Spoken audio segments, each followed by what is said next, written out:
예수 방향으로 가라. 토저지음 이용복 옮김 제8장 찰나가 아닌 영혼을 바라보라. 완성품을 향한 목표의식. 죽어라고 일을 하면서도 정작 자신이 무엇을 이루려고 그토록 애쓰는지를 모른다면 정말 큰 좌절감을 맛보게 될 것이다. 다시 말해서 목적에 이르기 위한 수단에 매몰되어 정작 목적이 무엇인지를 망각하는 것이야말로 맥 빠지는 일이 아닐 수 없다. 예를 들어보자. 부품 공장에서 일하는 노동자들은 수년간 똑같은 부품을 만든다. 그 부품들 자체는 아무 의미가 없다. 다른 여러 부품들과 결합하여 결국 완성품을 탄생시킬 때 비로소 그것들을 의미를 갖는다. 그런데 그 완성품을 보지 못하고 매일 똑같은 부품들만 만드는 사람은 좌절감에 빠지기 쉽다. 인간의 마음은 궁극적으로 적인 것과 전체적인 것을 다루도록 창조되었기 때문에 수단적인 것과 부분적인 것에 계속 매몰되어 있으며 스트레스를 받게 된다. 계획을 세우고 그것에 따라 무엇인가를 창조하려는 욕구가 우리 속에 늘 있기 마련이다. 그러므로 눈에 보이는 완성품에 도달하지 못하고 매일 부분적인 것에 힘을 다 써버리면 패배감과 답답함을 느낄 수 있다. 그런 이유로 그토록 많은 일들이 재미없고 지루한 것이다.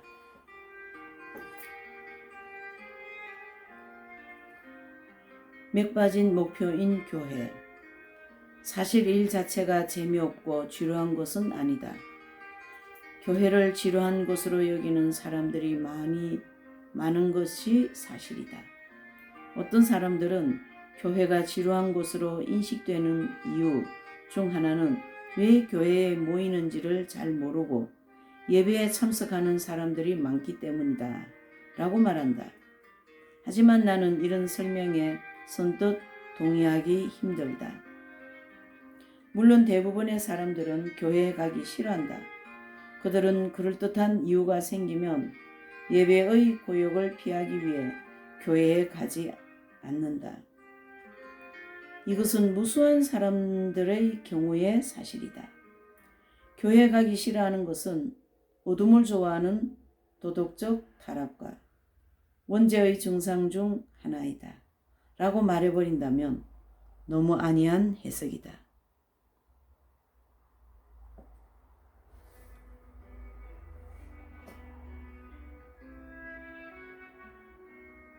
물론 이 해석이 틀렸다는 것은 아니다.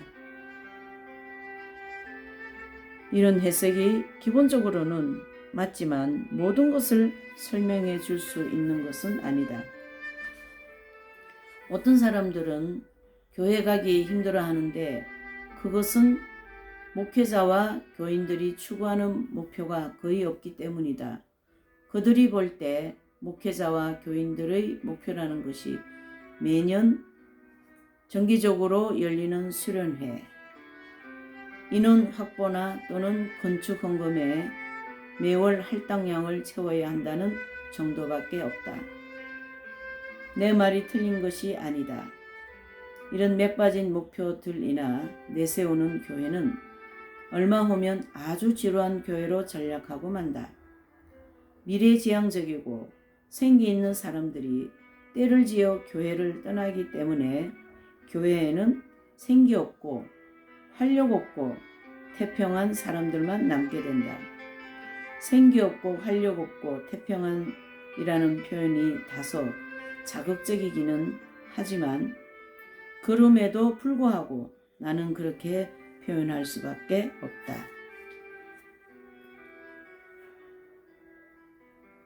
하나님의 영원한 계획. 그리스도를 따르는 신앙에 있어서 사도 바울에게는 지루하거나 생기 없는 것이 없었다. 하나님께서는 도달해야 할 목표가 설정된 계획을 갖고 계셨고 바울과 신실한 신자들은 그 계획의 일부였다. 그 계획에는 예정, 속량, 양자, 사문, 그리고 하늘의 영원한 기업의 획득이 포함되어 있다. 바울이 볼 때 하나님의 계획은 밝히 드러나 있었다. 에베소서 3장 10절, 11절 참조. 초대교회의 신자들이 지칠 줄 모르는 열정으로 신앙의 길을 달려갈 수 있었던 것은 자신들이 하나님의 영원한 계획의 일부라는 것을 알았기 때문이다. 그들은 그리스도를 위한 거룩한 열정으로 불탔다. 그들은 자신들이 주님이 어둠의 세력을 이기는 궁극적 승리를 향해 이끌고 계신 그분의 군대의 일원이라고 느꼈다. 그런 확신이 있었기 때문에 그들은 언제나 거룩한 열정으로 불탈 수 있었던 것이다.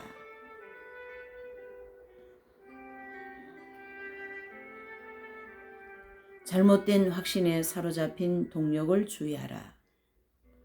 오늘날의 종교에는 이상한 현상이 벌어지고 있다. 정통주의의 교회들이 과거 전투적 열정을 잃어버렸고 대신 거짓 종교와 악한 정치운동이 오히려 그런 열정을 갖게 된 것이다. 교회들이 전투적 열정을 잃어버린 것은 강력한 개혁운동이 없기 때문이다. 내가 말하는 거짓 종교는 러셀주의, 즉 여호와의 증인이라는 가명으로 활동하고 있는 이단이고 악한 정치운동은 공산주의다. 공산주의의 목표는 세계 지배이다. 공산주의자들은 자신들의 세계 지배를 확신해왔다. 그 확신은 그들을 강력하게 했다. 그들의 모든 행동에는 열정의 핵탄두가 실려있다. 그들의 모든 행동을 정당화해 주는 것이 있는데 그것은 자신들의 행동이 지극히 큰 계획의 일부라는 확신을 가지고 있다. 러셀주의도 역시 분명한 목적의식에서 동력을 얻고 있다. 러셀주의의 추종자들은 그들의 왕국에 대해 말할 때 두 눈을 크게 뜨고 열정적으로 말한다. 그들이 진리에서 지극히 멀리 떠난 것은 사실이지만 그럼에도 확신에 차 있다. 자신들이 머지않아 나타날 새로운 세계 질서의 아들들이라는 것이 그들의 확고한 신념이다. 그들은 그 새로운 세계 질서를 철석같이 믿는다. 열정에 불탔기 때문에 그들은 많은 사람들이 그들을 불쾌하게 여기고 그들의 적으로 돌변하는 것에 개의치 않는다. 미래의 영광에 비춰볼 때 다른 것들은 전혀 중요하지 않는다고 보는 것이 그들의 시각이다. 그들의 확신이 잘못된 것이지만 그럼에도 그런 확신이 그들에게 필요한 동력을 제공하는 것이 역시 사실이다. 영혼을 보지 못하는 우리의 눈, 복음주의적 그리스도인들은 그들의 신앙 내용에 대해 굳이 변명할 필요가 없다. 그들은 사도들의 신앙을 전통적으로 개성한 자들이기 때문이다. 동방 교부들과 서방 교부들, 종교 개혁가들, 신비가들, 선교사들, 성자들, 그리고 복음 전도자들의 신앙 내용은 생명을 주고 변혁을 일으킨다. 그들의 신앙 내용에 비추어 현재의 복음주의자들의 신앙 내용을 판단해 보면 현재 복음주의자들의 신앙 내용에 전혀 문제가 없다는 점이 밝혀질 것이다. 또 복음주의자들의 신앙 내용을 성경에 비추어 보라. 전혀 문제가 없다는 것이 드러날 것이다. 그렇다면 현재 복음주의자들의 문제가 무엇인가? 왜 지금 교회들이 그토록 무기력하고 무감각한가? 그것은 현재 우리가 너무 안락하고 너무 부유하고 너무 만족하기 때문이다. 우리는 우리 조상의 신앙을 입으로는 고백하지만 우리의 행동으로는 고백하지 못한다. 우리는 우리의 죄 때문에 눈이 멀어 영적 분별력을 상실했다. 세상에서 가장 값진 보물이 우리에게 맡겨졌지만 우리는 그것을 대수롭지 않게 여긴다. 우리는 우리의 종교를 오락거리로 만들려고 발버둥치기 때문에 결국에는 육신적 즐거움을 맛볼 것이다. 우리의 눈은 근시안이기 때문에 가까이 있는 것만 본다. 하나님께서는 우리의 마음에 영원한 것을 심어주셨지만 우리는 찰나적인 것을 선택했다. 그분은 우리의 관심을 영광스러운 미래로 돌리려고 하시지만 우리는 영광스럽지 못한 현재에 안주하려고 한다. 우리는 지엽적인 것들의 수렁에 빠져 있기 때문에 영원한 것들을 보지 못한다. 우리는 천국에 도달하기를 소망하지만 갈피를 못 잡고 임기응변으로 때우며 나간다. 천국에 이르겠다는 뜨거운 열망이 우리에게는 없다. 우리의 교리는 올바르지만 기도에 지쳐있고 하나님을 기뻐하지 못한다.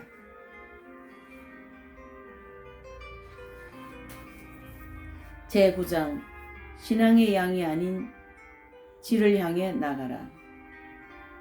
숫자 숭배자들.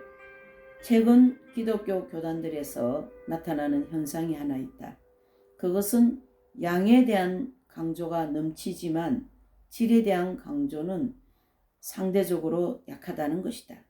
심지어 복음주의자들조차 규모나 수 같은 양적인 것들만은 중요하게 여기는 것 같다. 모인 사람들의 규모, 회심자들의 수, 예산의 규모, 헌금의 액수, 이런 것들이 많을수록 교회가 부흥한 것이라고, 목회자가 성공한 것이라고 생각하는 것이 팽배해 있다. 야망이 있는 교회들은 양적으로 눈부시게 성장을 거둔 교회를 부러워하고 모범적으로 삼는다고 솔직히 말할 정도이다. 지금은 미지근한 신앙을 가진 사람들이 넘치는 시대이다.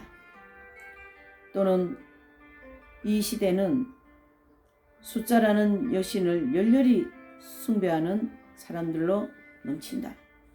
숫자 숭배자들은 신앙과 관련된 모든 것들 그녀 앞에 끌어와 심판을 받게 한다. 그녀의 구약은 재정보고서이고 그녀의 신약은 교인 명부이다. 재정보고서와 교인 명부는 그녀의 심판의 기준이다. 이 기준은 어떤 의문이 생길 때, 영적 성장을 측정해야 할 때, 그리고 모든 교회 사업의 성공과 실패 여부를 판단해야 할 때 결정적 척도로 사용된다. 숫자라는 여신을 숭배하는 것이 이단이라는 것은 약간의 성경 지식만 있어도 쉽게 알 수 있는 것이다. 영적인 것을 숫자로 판단하는 것은 성경적 기준에서 완전히 벗어난 판단이다. 그것은 외형주의에 무릎을 꿇었다는 것을 인정하는 일이다. 그것은 육신적인 것보다 영적인 것을 더 중요하게 여기신 우리 주님의 가치관을 부정하는 것이다. 그것은 옛 피조 세계와 새 피조 세계를 혼동하는 것이요, 썩어 없어질 것들과 영원한 것들을 혼돈하는 것이다.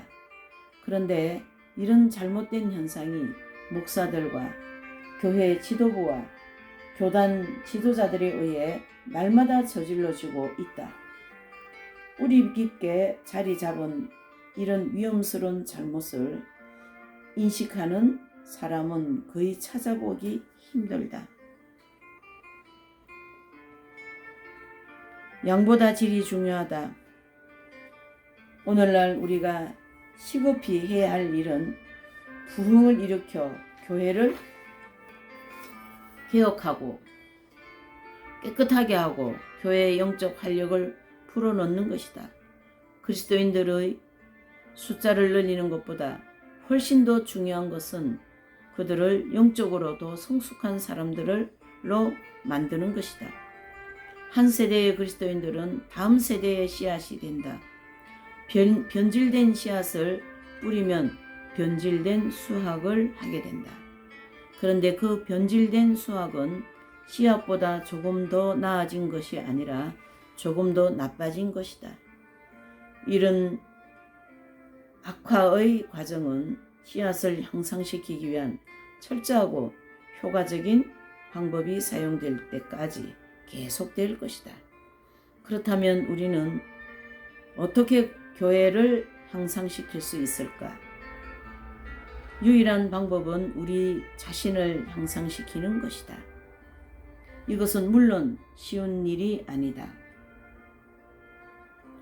어떤 교회의 영적 수준을 결정하는 것은 그 교회의 교인들이나 교인은 교인들보다 더 좋아질 수도 없고 교인들보다 더 나빠질 수도 없다. 교회의 구성인들인 우리가 우선 시작해야 할 일은 도덕적 개선을 통해 적극적 영적 르네상스를 일으키는 것이다. 이것이 어렵기 때문에 교회의 영적 향상이 어려운 것이다. 도덕적 개선을 위해 우리 자신을 전혀 또는 거의 희생하지 않고 이 문제를 단지 학문적으로만 다루면서 설교하고 글을 쓴다면 영적 향상은 일어나지 않는다. 수많은 종교 행사보다 더 중요한 것. 만일 진정으로 그리스도를 따르려고 한다면 우리 자신이 그분의 죽음과 부활에 철저히 참여해야 한다. 그리스도의 죽음과 부활에 참여하기 위해서는 회개하고 기도하고 깨어있고 자기를 부인하고 세상을 멀리하고 겸손하고 순종하고 십자가를 져야 한다. 이것이 쉽지 않기 때문에 부흥에 대해 이야기하는 것은 쉽지만 부흥을 체험하는 것은 힘들다. 십자가에 참여하는 일을 피하기 위해 우리는 종교적 활동을 만들어내는 일에 능숙해져 있다. 양심의 가책을 줄이고 경건의 모양을 내기 위해 우리는 각종 사업을 벌이게 된다. 이런 일들 중 대표적인 것을 꼽으라면 전도와 해외 선교를 들 수 있다.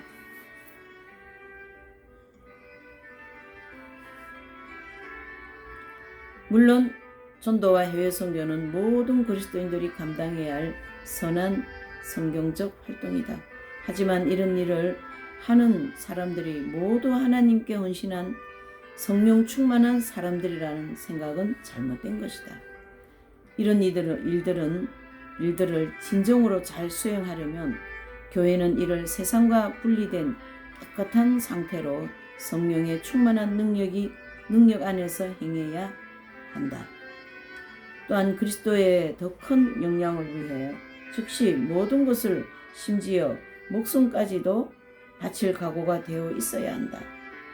약하고 태폐적이며 세상적인 교회가 희심자들을 만들어낸다면 자기를 닮은 희심자들을 만들어낼 뿐이다. 그것은 약하고 태폐적이고 세상적인 교회를 확장하는 것일 뿐이다. 수확의 결정적 요소는 좋은 씨앗이다. 농부가 비옥한 밭에 밀의 씨앗을 뿌리는 상황을 가정해보자. 씨 뿌리는 일에 약간의 문제가 있었기 때문에 수확이 예상보다 약간 줄어든다 할지라도 어쨌든 그는 추수기에 밀을 수확한다.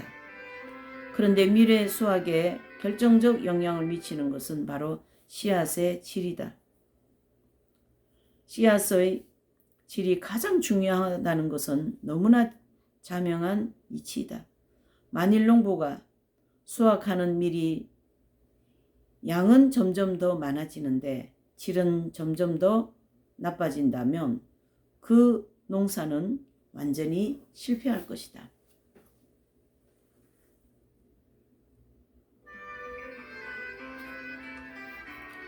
좋은 수확을 기대하는 농부는 자기의 씨앗에 많은 신경을 써야 한다. 내가 이런 이야기를 하니까 누군가 씨앗은 말씀이다. 말씀은 언제나 동일한 것이므로 누가 뿌리든 어디에 뿌리든 결국 동일한 수확이 보장되는 것이 아니냐라고 물을지 모르겠다. 나는 말씀이 씨앗이며 동일한 것이라는 말에는 동의하지만 그 나머지 말에는 동의할 수 없다. 하나님의 말씀은 언제나 동일하지만 그것이 특정한 때, 특정한 장소에서 어떤 열매를 맺느냐 하는 것은 그것을 전하는 사람의 도덕적 순수함과 지혜와 영적 능력 따라 달라진다. 하나님의 말씀이 씨앗이라고 해서 자동적으로 좋은 열매를 맺을 것이라는 생각은 완전히 잘못된 것이다. 하나님의 말씀이 선한 열매를 맺으려면 영적으로 바로 선 교회를 통해 올바로 뿌려져야 한다. 사도행전 18장 19장을 보라. 성경에 능한 아볼로는 자신이 이해한 진리에 매우 충실했지만 결국 불완전한 회심자들을 만들어냈을 뿐이다. 그가 사역하고 있을 때 바울이 오지 않았다면 에베소에는 약하고 미성숙하고 비효율적인 교회가 자꾸 확장되었을 것이다. 영적 문제에서 질이라는 것은 지극히 중요하다. 그러므로 양적 성장을 도모하기 위한 노력을 질적인 개선 이후로 미루자는 제안은 결코 지나친 이야기가 아니다. 제10장 다른 일을 예수 방향으로 인도하라. 예수 방향의 안내자가 되려면 독창적 종교 사상가는 어떤 사람인가? 백일몽에 빠진 사람이 아니다.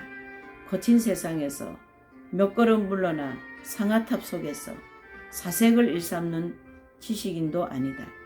오히려 실존의 문제와 고통을 가지고 고민하는 사람이다.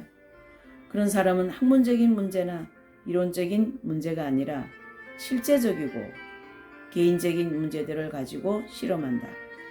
과거에 나왔던 위대한 종교적 사상가들은 대개 한가한 사람들이 아니었다.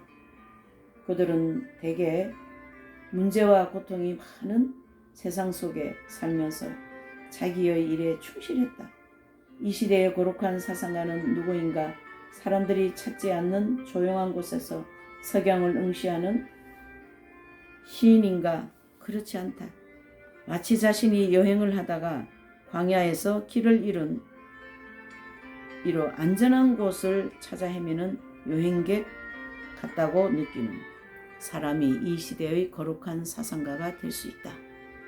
그런 사람의 1차적 관심은 후세의 사람들이 길을 잃지 않도록 지도를 만들어주는 것이 아니다. 물론 나중에 그는 자기의 수고가 다른 사람들에게 큰 도움이 되었다는 것을 깨달게 될지도 모른다. 하지만 현재 그의 최대 관심은 자신을 위해 안전한 길을 찾는 것이다. 유용한 결과를 낳을 수 있는 훌륭한 생각을 하려는 사람은 몇 가지 필수적인 자질을 갖추어야 한다. 첫째, 온전히 정직하고 진실해야 한다. 실없는 소리 나는 경박한 사람은 훌륭한 사상가가 될 수가 없다. 그런 사람을 저울에 달아보라. 그런 사람은 너무 가볍기 때문에 하나님에 관한 깊은 사상을 다루는데 적합하지 못한 자로 드러날 것이다. 경박한 생각이 조금이라도 틈타면 창조적 사고력은 즉시 사라지고 만다. 내가 말하는 경박함이란 위트나 유머가 아니라 진실성과 도덕적 진지함의 결여 또는 속임수 같은 것이다. 위대한 사상을 만들어내려는 사람은 생명과 인류와 하나님을 향한 진지한 태도가 있어야 한다. 둘째, 용기가 있어야 한다. 소심한 사람은 자신의 사상적 발전이 암의 발견만큼 충격적인 것으로 이어지는 게 아닌가 하는 염려 때문에 깊이 사고를 하지 못한다. 그러나 성실한 사상가는 그런 두려움 없이 자기의 일에 임한다. 성실한 사상가는 다소의 사울처럼 모든 것을 내려놓고 사명에 임하면 주여 제가 어떻게 하기를 원하십니까? 라고 기도한다. 깊이 사고하다 보면 도덕적 의무감을 느끼게 된다. 진리를 찾는 사람은 진리에 즉시 순종할 마음의 준비를 해야 하는데 그렇지 않으면 진리를 발견할 수 없다. 빛을 따르길 거부하는 사람은 어둠에 갇힐 수밖에 없다.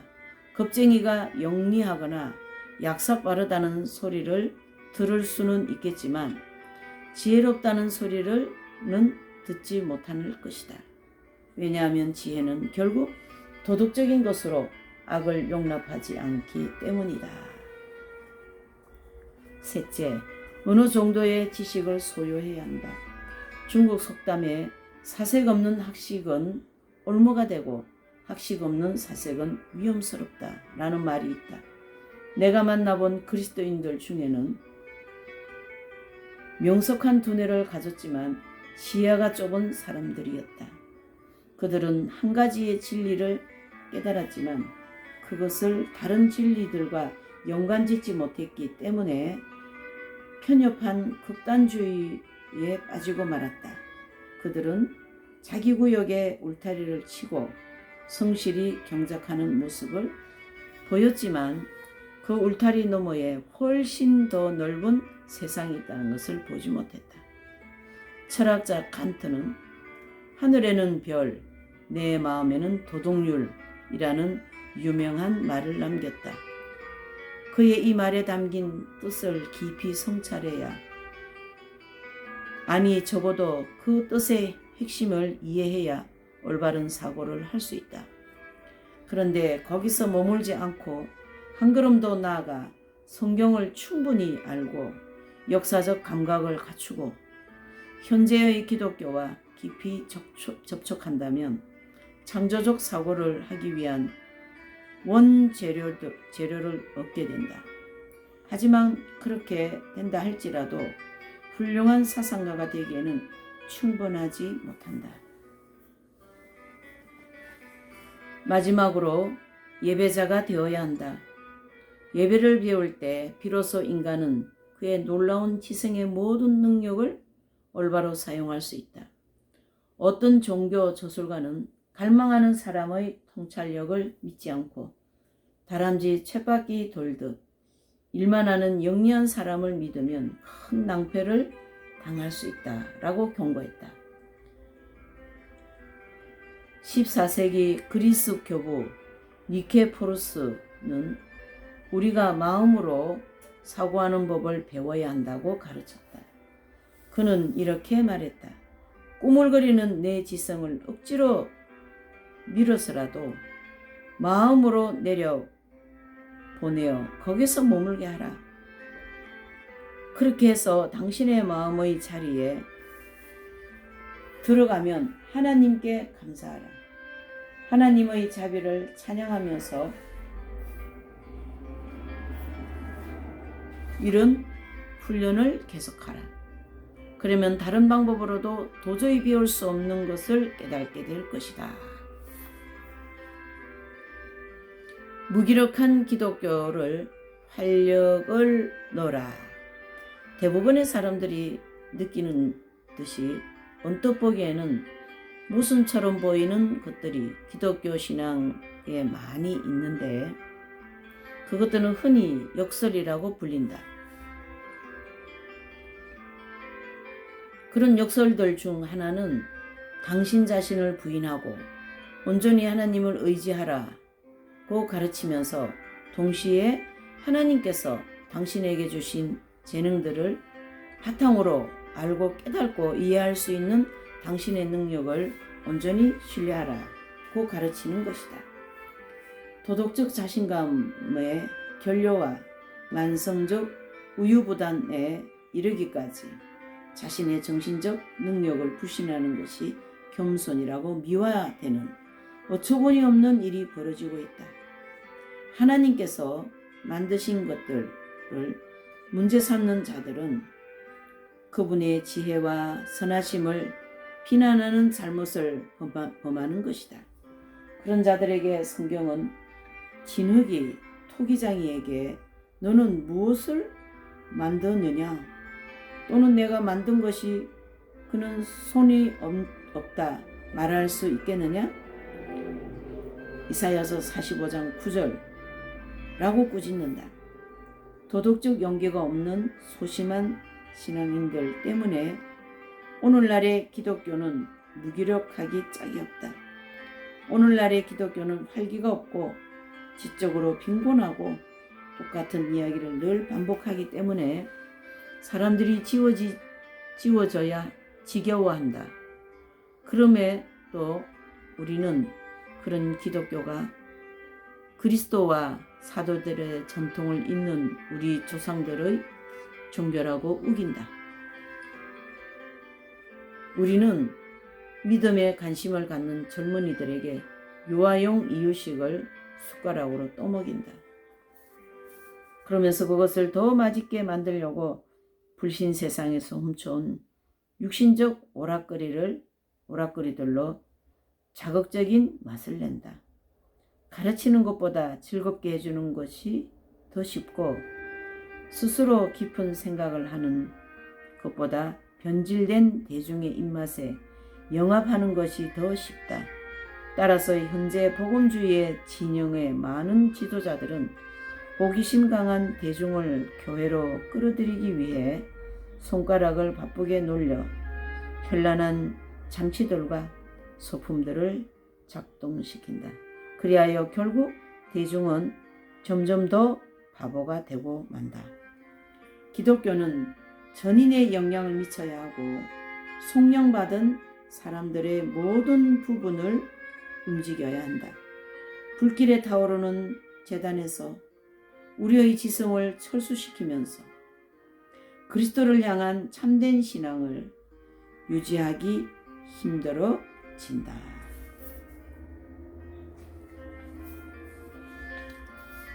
제11장 성경의 가르침대로 살아내라. 성경의 분명한 목적. 성경은 세계 최고의 베스트셀러이다.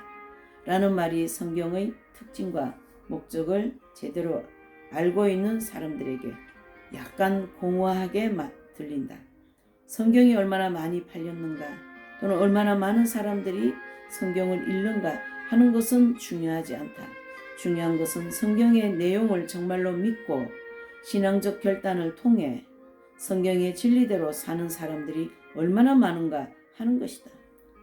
그런 사람들이 없다면 성경은 우리에게 아무 가치가 없다. 문학적 가치의 관점에서 볼 때 성경이 다른 책들보다 위대하다고 말하는 사람들이 많은데 물론 그들의 말이 맞다.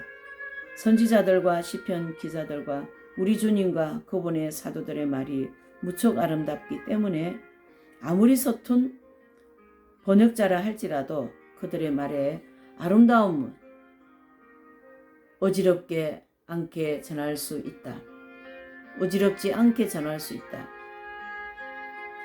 흠정역 성경 문학적 매력 때문이라도 널리 읽힌다. 그런 흠정역 성경의 아름다움을 굳이 여기서 언급하는 것은 태양 앞에 촛불을 들이대는 것과 같기 때문에 오히려 그 아름다움을 훼손할 것이다. 내가 말하고 싶은 것은 단지 문학적 매력 때문에 성경을 연구한다면 그것은 성경의 본래 목적을 놓쳐버리게 된다는 점이다. 성경이 필요로 하게 된 이유는 인간의 타락으로 인하여 생긴 도덕적 문제 때문이다. 성경은 죄악의 들판에서 헤매는 인간에게 집으로 돌아오라고 부르는 하나님의 음성이요 집으로 돌아오는 탕자를 위한 지도책이다. 의에 관한 교훈의 책이요 어둠 속에 비치는 빛이다. 성경은 하나님, 인간, 생명, 사망, 천국 그리고 지옥에 대한 정보를 제공해준다. 성경을 통해 하나님은 경고하고 명령하고 꾸짖고 약속하고 격려하신다. 성경을 통해 하나님은 그분의 아들로 말미암아 구원과 생명을 얻으라고 우리에게 말씀하신다. 하나님의 음성에 순종하느냐 순종하지 않느냐에 따라 각 사람의 영원한 운명이 결정된다.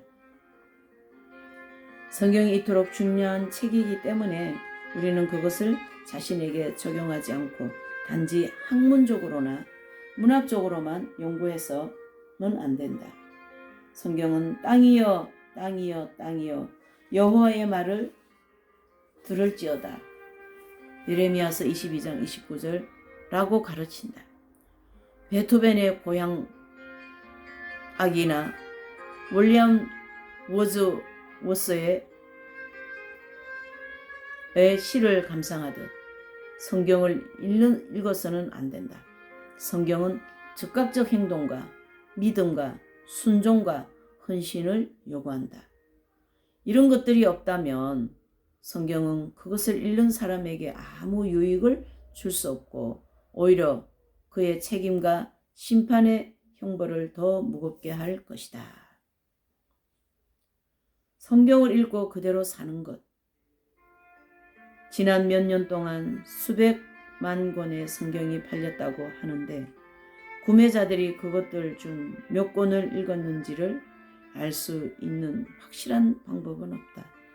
그러나 성경을 읽는 사람들 중 얼마나 많은 사람들이 성경 말씀에 순종했는지를 알 수 있는 꽤 확실한 방법은 있다. 만일 성경 말씀에 순종한 사람이 전 세계에 걸쳐서 수십만 명이 된다면 현대사회의 모든 면에서 도덕적 혁명이 일어났을 것이다. 하지만 그런 혁명이 일어나지 않는 것을 볼 때 우리는 사람들이 성경이라는 베스트셀러를 읽지 않았거나 아니면 읽었다 할지라도 사람들의 성경 말씀에 순종하지 않았다고 단정할 수밖에 없다. 지진이나 홍수 같은 재난이 닥치면 응급상황에 대처하기 위한 정보나 의료진의 지시는 생사를 가를 수 있을 정도로 중요하다. 재난이 닥쳤는데 그런 정보나 의료진의 지시가 담긴 책자를 소파에 기대어 단지 문학적 감상을 위해 읽는 사람이 있다고 가정해보자. 그런 사람은 그 책자에 담겨있는 문장에 간결하면서 짜릿한 문학적 매력을 느끼겠지만 결국 장티푸스로 죽을 수도 있다. 그런 공식적 책자의 매력에 빠지는 것이 아니라 그것의 지시에 따르는 것이 그가 살 길이기 때문이다. 그런 사람의 행동은 어처구니 없는 행동일 것이다. 그런데 그것과 비교할 수 없을 만큼 어처구니 없는 행동이 또 있는데 이 경우 그 행동의 결과가 비교할 수 없을 만큼 중대하다. 그것은 영원한 내세에 대비하여 준비할 시간이 조금밖에 없는 사람들이 영생의 길을 알려주는 책을 읽으면서도 영생의 길을 배우는 것이 아니라 그 책의 문학적 아름다움에만 매료되는 것이다. 죄 때문에 눈이 먼 사람들이 아니고서는 그렇게 할 수 없을 것이다. 성경에 대한 오해. 성경의 기록 목적과는 전혀 관계없는 목적들 때문에 성경이 추천의 대상이 되는 현상이 최근 벌어졌다. 예를 들어 마음의 평안을 숭배하는 사람들은 영혼의 풍량을 잠재우는 수단으로 성경을 사용한다. 하지만 그렇게 하기 위해 그들은 성경의 내용을 자기들 멋대로 취사 선택하고 잘못 해석하고 잘못 적용한다. 자기의 책임을 의식하며 정직한 마음으로 성경을 읽으면 오히려 마음의 평안이 사라질 때도 있다. 성경을 읽고 큰 불안과 두려움을 느껴서 회개한 후에 비로소 마음의 평안이 생기는 경우도 있다. 자기의 생활을 고치고 마음의 죄를 버린 후에 찾아오는 평안이 참되고 정당한 평안이다. 자연의 마음의 평안을 주기 위해 성경 구절을 제멋대로 해석하고 적용하는 것은 악한 일이다. 그런 것은 결국 자연인을 멸망으로 이끌 뿐이다.